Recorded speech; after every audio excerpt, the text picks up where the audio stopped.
श्री संजय सिंह, दोनों ही कह रहे हैं एक दूसरे को।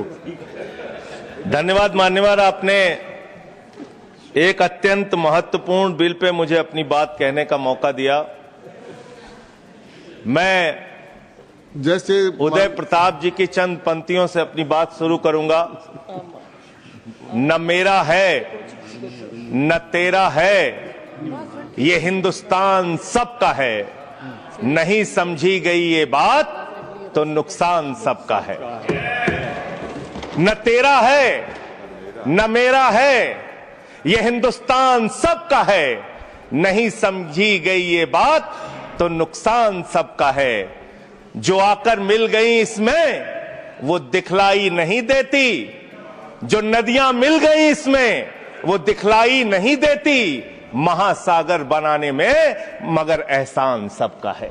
महासागर बनाने में मगर एहसान सबका है। मान्यवर, हम लोग बचपन से एक शब्द सुनते आए, सरकार माई बाप। सरकार माई बाप यानी कि जो सरकार होती है वो लोगों की माई बाप होती है, मां की तरह ख्याल रखती है, पिता की तरह ख्याल रखती है। लेकिन अगर कोई सरकार अपने बच्चों को उसका गला घोटने पे उतारू हो जाए तो वो फिर सरकार निष्पक्ष सरकार नहीं है, नहीं है मान्यवर। वो सौतेली मां है, वो सौतेली मां है, उसका व्यवहार सौतेला है। और आज आप जो काम कर रहे हैं इस बिल के माध्यम से, आप बाबा साहब डॉक्टर भीमराव अंबेडकर जी के द्वारा लिखे गए संविधान की हत्या कर रहे हैं। और ये बात मैं इसलिए कह रहा हूं कि बाबा साहब डॉक्टर भीमराव अंबेडकर जी ने संविधान की धारा 26 में लिखा, धार्मिक मामलों के प्रबंधन की स्वतंत्रता, धार्मिक एवं धर्मार्थ उद्देश्यों के लिए संस्थाओं की स्थापना एवं रखरखाव करना, धर्म के मामलों में अपने स्वयं के मामलों का प्रबंधन करना, चल एवं अचल संपत्ति का स्वामित्व एवं अधिग्रहण करना तथा ऐसी संपत्ति का कानून के अनुसार प्रशासन करना।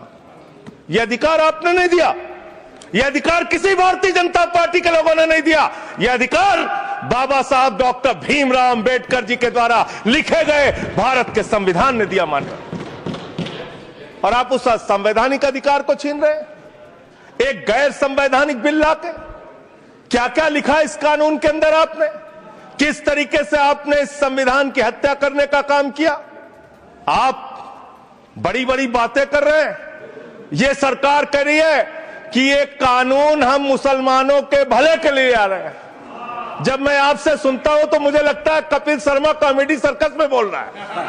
आप मुसलमानों का भला कर रहे हैं, आप मुसलमानों का भला कर रहे हैं। दोनों सदन में एक भी सदस्य, दोनों सदन में सिर्फ एक सदस्य गुलाम अली को छोड़ के एक भी सदस्य आपका मुसलमान नहीं है। आप मुसलमानों का भला कर रहे हैं, आप मुसलमानों का भला कर रहे हैं। पूरी सरकार में एक मंत्री आपका मुसलमान नहीं है, आप मुसलमानों का भला कर रहे हैं। दो नेता अपने घरों में आपने बैठा दिया, मुख्तार अब्बास नकवी, शहनवाज हुसैन, दोनों की राजनीति आपने खत्म कर दी। आप मुसलमानों का भला कर रहे हैं, आप मुसलमानों का भला कर रहे हैं, आप मुसलमानों का भला कर रहे हैं। अरे सुनना सीखो पहले। मान्यवर, मैं इनके इस कानून में क्या क्या लिखा हुआ है, क्या क्या कहा है इन्होंने। बैठ जाए कृपया, गुलाम अली बैठ जाए। धार्मिक संपत्तियों को यह बिल कब्जा करने की नापाक कोशिश है। इतनी और धार्मिक संपत्तियों को सदन में इतनी कब्जा करने के लिए सदन में इतनी शांति है कि आराम से आप बोलोगे तो आराम से बोल रहा हूं सर। हाँ। आप बैठे हैं तो आपको देख के वैसे ही आराम आ जाता है। आपको देख के मैं वैसे ही आराम में रहता हूं सर। आप जब है आपका संरक्षण है तो आराम से ही बोल रहा हूं। बोलिए। मान्यवर, धार्मिक संपत्तियों को कब्जा करने की एक कोशिश है। इसलिए इस बिल पर न हिंदू को खुश होना चाहिए, न सिख को खुश होना चाहिए, न ईसाई को खुश होना चाहिए, न जैन को खुश होना चाहिए, न बौद्ध को खुश होना चाहिए, क्योंकि नंबर सबका आएगा। और आज वक्फ की संपत्तियां कब्जा करके आप अपने दोस्तों को देंगे, कल गुरुद्वारे की संपत्तियां कब्जा करके आप अपने दोस्तों को देंगे, फिर चर्चों की संपत्तियां कब्जा करके आप अपने दोस्तों को देंगे, फिर बौद्धों की संपत्तियां कब्जा करके आप अपने दोस्तों को देंगे, फिर जैनों की संपत्तियां कब्जा करके आप अपने दोस्तों को देंगे, फिर मंदिरों की जमीनें कब्जा करके आप अपने दोस्तों को देंगे। आप तो वो लोग हैं जिन्होंने प्रभु श्री राम के मंदिर में भी घोटाला किया। मान्यवर, प्रभु श्री राम के मंदिर के जमीन में घोटाला किया। मैं कागज दूंगा सर, मैं कागज दूंगा। बंद कर दिया मैंने। ये लोग राम मंदिर में घोटाला करने वाले लोग हैं, राम मंदिर की जमीन का चंदा खाने वाले लोग हैं सर। ये लोग 2 करोड़ की जमीन 5 मिनट में 18 करोड़ में बेची सर इन लोगों ने। 16.5 करोड़ का घोटाला किया, 18.5 करोड़ में जमीन बेची। ये राम मंदिर में घोटाला करने वाले लोग हैं सर। मान्यवर, अरे प्रभु श्री राम के नाम का पैसा खाते हो तुम लोग। अरे बैठ जाओ, राम मंदिर का पैसा खाते हो।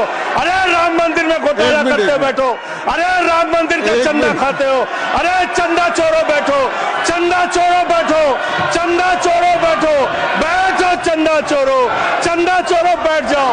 चंदा चोरो तुम लोग चंदा चोरो, चंदा चोरो तुम लोग, चंदा चोरो, चंदा चोरो, चंदा चोरो बैठो। 1 मिनट को प्लीज। चंदा चोरो बैठो। सभापति महोदय, Shri Gajendra Singh ji. Sir, I am not dealing sir, I am not dealing. सदस्य ने चंदा चोरी किया इन्होंने, राम का पैसा खाया करने वाले प्रभु श्री राम का पैसा खाया सर इन्होंने। राम मंदिर का विषय, राम मंदिर में चंदा चोरी किया इन्होंने। चंदा चोर है सर ये लोग। इन्होंने प्रभु श्री राम का चंदा खाया। कृपया बैठ जाए। चंदा चोरी किया सर। कृपया बैठ जाए। राम मंदिर के संबंध में सर राम मंदिर के संबंध में कहे गए सभी राम शब्दों मंदिर के को संबंध में मैं कहे गए कार्रवाई बातों से को निकाल मैं रहा हूँ। रखूंगा। कार्रवाई से निकाल दिए। 2 करोड़ की जमीन 18.5 करोड़ में खरीदी इन लोगों ने। 2 करोड़ की जमीन अयोध्या में 18.5 करोड़ में खरीदी। मान्यवर, कृपया मेरा टाइम बचाया जाए सर। मान्यवर, टाइम पॉज कीजिए सर, टाइम पॉज कीजिए, बैठाइए इनको। Point of order allow sir. I am not dealing sir. Point of order Bhupendra Yadav, please sit down.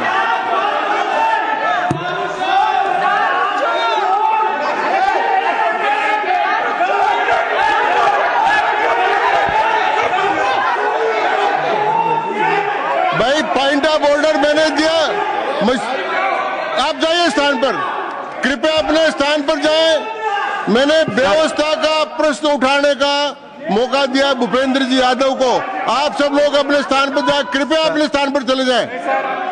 कृपया अपने स्थान पर जाएं। कृपया बैठे। मैंने भूपेंद्र जी, कृपया बैठ जाएं। कृपया श्री भूपेंद्र यादव सर। मैं पहले Bhupendra ji. Yes sir. Bhupendra Yadav sir. Madan ji Rathore, कृपया बैठ जाएं। सर ये कृपया, मैंने भूपेंद्र जी यादव को व्यवस्था का प्रश्न उठाने की अनुमति दी है, लेकिन मैं पहले बता दूं कि राम मंदिर के बारे में जो कुछ इनको कहा मैंने उसको एक्सपेंस कर दिया है। वो कार्रवाई का हिस्सा नहीं है। आप बोलिए sir.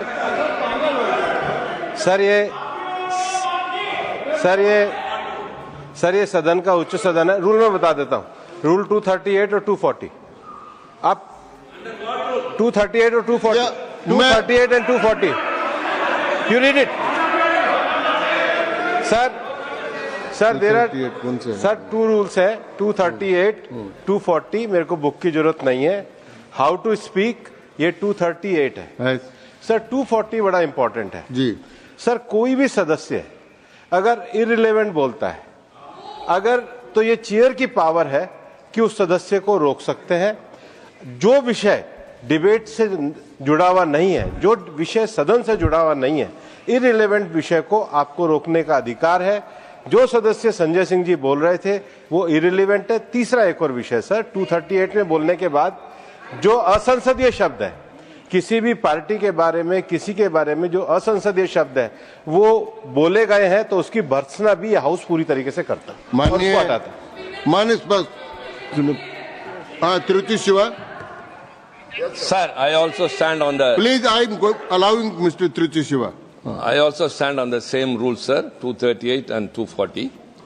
You didn't quote 238. You remember 240, but 238 you are well versed, I know, but you are not quoted. Nothing refer, only the rule number. Yes, yes. Refer to any matter of fact on which a judicial decision is pending. No. Make a personal charge against a member. No. Please. What is? Please. Kindly listen. Hello, please. I'm on a point of order.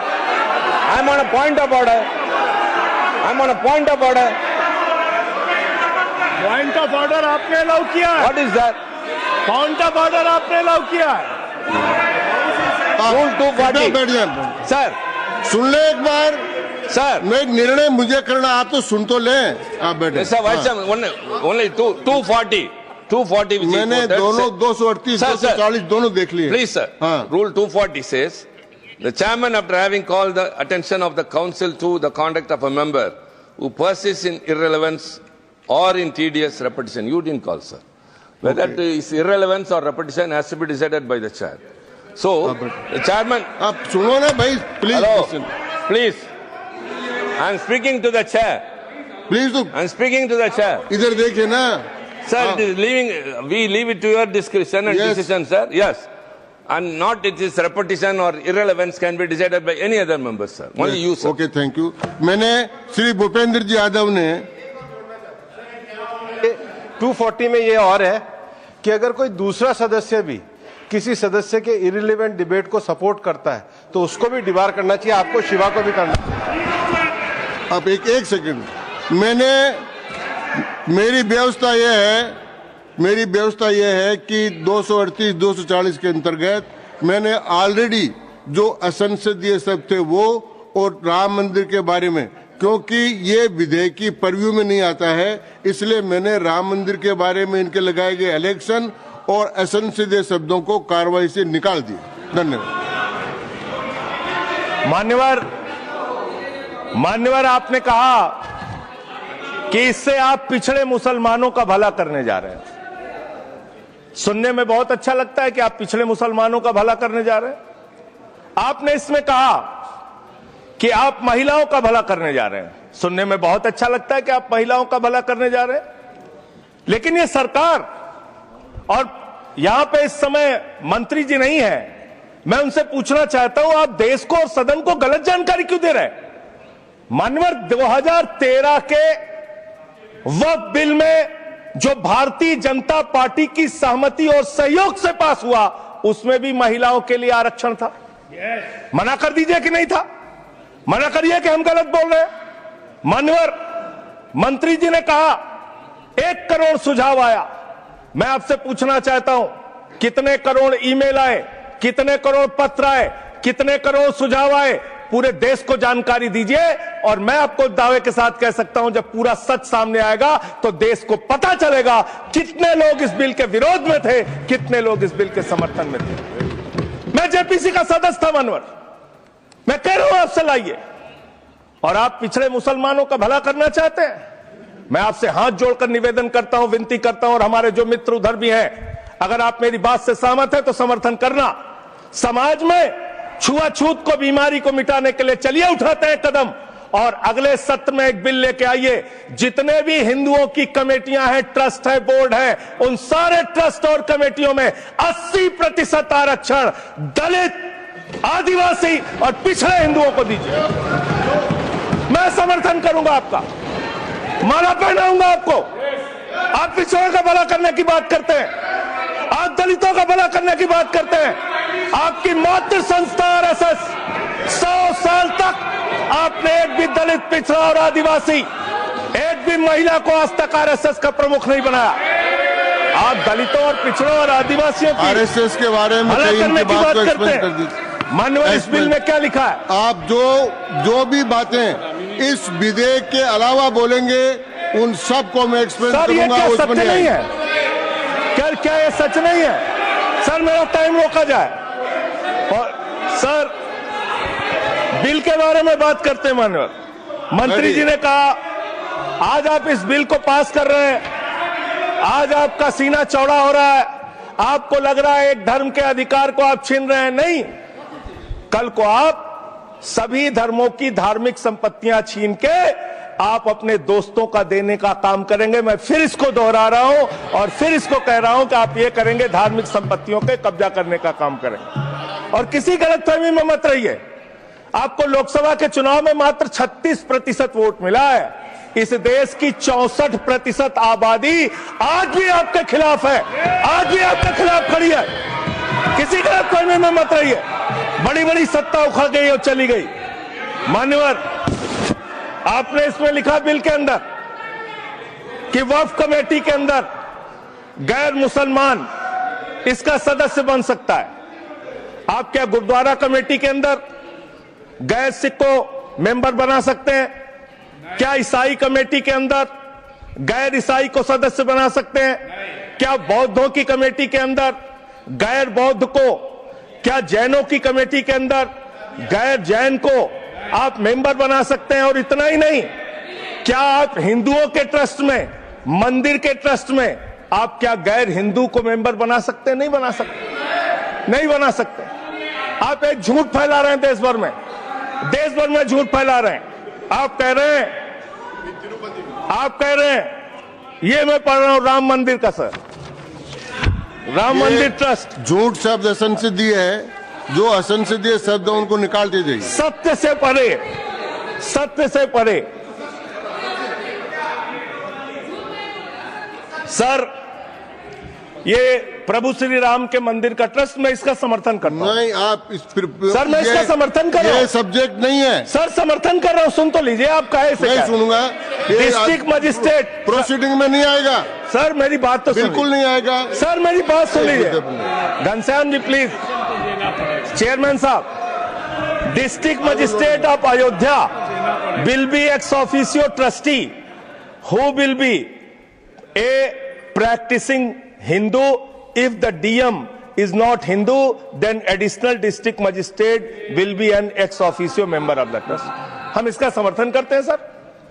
Hindu धर्म के trust में हिंदू को member होना चाहिए, आपने लिखा, हम इसका समर्थन करते हैं। लेकिन आप दूसरे धर्मों के ऊपर कह रहे हैं। कल को आप गुरुद्वारा कमेटियों में कहेंगे सिख नहीं, दूसरे धर्म के लोग इसमें आएंगे। कल को आप जैन कमेटियों में घुसड़ेंगे, बौद्धों की कमेटियों में घुसड़ेंगे। ये बात गलत है, ये पूरी तरीके से गलत है। और आज पूरे देश को आप बताइए, मान्यवर, पूरे देश को आप बताइए, 2009 में आपने अपना घोषणा पत्र जारी किया था, मैनिफेस्टो। ये मैनिफेस्टो आपका लेके आया हूं, ये तो आपका डॉक्यूमेंट है, मेरे घर नहीं बना। इस मैनिफेस्टो में लिखा है इन्होंने कि 2009 के मैनिफेस्टो में लिखा है कि वक्फ की जमीनों पर जो अवैध कब्जे हुए हैं, के.आर. रहमान की कमेटी की रिपोर्ट के हिसाब से हम मुस्लिम धर्म गुरुओं के साथ बातचीत करके उसको खाली कराने का काम करेंगे। कितना दोहरा चरित्र है आपका। आपने कहा वक्फ की जमीनों को खाली कराने का काम करेंगे जिसपे कोई और कब्जा कर रखा है। मान्यवर, एक और बात, सुप्रीम कोर्ट के अंदर आप कह रहे हो कागज चाहिए, कागज चाहिए। मंत्री जी ने कहा कागज चाहिए। मंत्री जी, आपको कागज की बहुत जरूरत होती है, कागज आपको चाहिए। आपकी सरकार ने 2020 में, ये पूरे देश को देखना चाहिए, पूरे देश को सर, 2020 में मैं जेपीसी का मेंबर था, एक कागज वहां मिला हमें 2020 में सुप्रीम कोर्ट में। सर आप, मेरी बात नहीं आ रही सर, सर मेरी बात नहीं आ रही। 2020 में मान्यवर, इस भारत की सरकार ने, मोदी जी की सरकार ने शपथ पत्र दिया सुप्रीम कोर्ट में। से क्या लिखा हुआ है? 99% वक्फ की संपत्तियां डिजिटाइज हो चुकी हैं। मुख्तार अब्बास नकवी साहब आपके मंत्री थे, उनका बयान है 100% वक्फ की संपत्तियां डिजिटाइज हो चुकी हैं।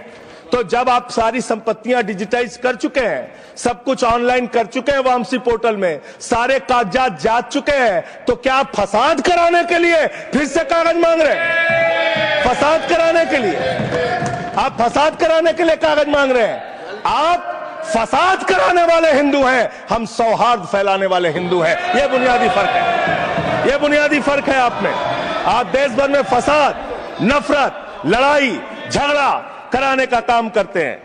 मान्यवर, मैं अंत में आप लोगों से सिर्फ एक ही बात कहना चाहता हूं कि आज सच्चर कमेटी की रिपोर्ट की बात कही गई और कहा गया 12,000 करोड़ की आमदनी हो सकती थी। एक सुझाव मैं पूरे सदन की तरफ से इस सरकार को देना चाहता हूं। 12,000 करोड़ की आमदनी की चिंता है वक्फ की, करोड़ों मुसलमानों की चिंता है आपको। एक अपने दोस्त को पकड़ के लाइए, नीरव मोदी को 20,000 करोड़ वसूलिए, 12,000 करोड़ वक्फ को दीजिए, 8,000 करोड़ अपने पास रखिए। 8,000 करोड़ का आपको मुनाफा होगा, 12,000 करोड़ वक्फ को दे दीजिए, करोड़ों मुसलमानों का भला हो जाएगा। मान्यवर, अंतिम बात कह के आपने कहा सच्चर कमेटी की रिपोर्ट से 12,000 करोड़ की आमदनी की बात कही गई है। अर्ध सत्य मत बोलिए, पूरा सत्य बोला कीजिए। सुविधाजनक सत्य मत बोलिए, पूरा सच बोला कीजिए। मंत्री जी, इसमें लिखा हुआ है सच्चर कमेटी की रिपोर्ट में कि भारत की सरकार ने, राज्यों की सरकार ने अलग अलग राज्यों में अलग अलग जगहों पे 365 वक्फ की संपत्तियां कब्जा कर रखी हैं। आप उसके बारे में नहीं बताते, आप अर्ध सत्य बोलते हैं। मैं तो जेपीसी का मेंबर रहा हूं, मुझे सब पता है। तो इसलिए मान्यवर, आप फैला रहे हैं झूठ। ट्रिब्यूनल के फैसले, बस खत्म सर, खत्म। असत्य, सत्य से परे मान्यवर, सत्य से परे मान्यवर। ट्रिब्यूनल के लिए आप कह रहे हैं उसको अपील नहीं की जा सकती। हाई कोर्ट का फैसला ट्रिब्यूनल के फैसले के खिलाफ आया है, सुप्रीम कोर्ट का फैसला ट्रिब्यूनल के फैसले के खिलाफ आया है। आपने कहा 5 साल का प्रैक्टिसिंग मुस्लिम होना चाहिए। कैसे प्रैक्टिसिंग मुस्लिम तय करेंगे सर? आप क्या मुसलमानों के घर में सीसीटीवी का कैमरा लगाएंगे? कौन नमाज पढ़ रहा है, कौन नमाज नहीं पढ़ रहा है, कौन मुसलमान है, कौन मुसलमान नहीं है? आपने मान्यवर ऐसे प्रावधान इसमें रखे हैं जो बड़े अजीब है, जो अपने आप में ये बताते हैं कि आपकी मंशा सिर्फ देश में झगड़ा कराने की है, नफरत फैलाने की है, फसाद कराने की है। आपकी मंशा कहीं भी मुसलमानों का या किसी वर्ग का भला करने की नहीं है। बस एक अंतिम बात कह के अपनी बात समाप्त करूंगा। ये काम आपने देश के अंदर बहुत अच्छा शुरू कर दिया। आप एक काम करते हैं, देखो मुसलमानों को ठीक कर रहा हूं, दूसरी तरफ महंगाई बढ़ रही है, नुकसान हिंदुओं का। 94 लाख करोड़ रुपए शेयर बाजार में डूब रहा है, नुकसान हिंदुओं का। 11 लाख बच्चे स्कूलों से बाहर निकल गए, नुकसान हिंदुओं का। तो मुसलमानों को ठीक करने के नाम पर आप नुकसान देश के करोड़ों हिंदुओं का भी कर रहे हैं। इसलिए ये सब बातें करके देश में आप नफरत फैला के ये सब झगड़े फसाद के काम मत कीजिए। और अंत में आपसे एक ही बात कहना चाहता हूं, अभी भी वो मौका है इस बिल को, जो गैर संवैधानिक है, जो बाबा साहब के संविधान के खिलाफ है, इसको वापस लीजिए। धन्यवाद। श्री दूंगा ही। संजय सिंह जी को मैं जवाब देना चाहता हूं, सबका जवाब देंगे, लेकिन समस्या ये है, माननीय मंत्री जी को हस्तक्षेप करने का अधिकार है। जब मैं when I reply to everybody, please. मैं सबको जवाब दूंगा। मैं सिर्फ इतना ही कह रहा हूं कि संजय सिंह इतना तर्कहीन बात करते हैं, जवाब देने के लिए जगह भी नहीं है।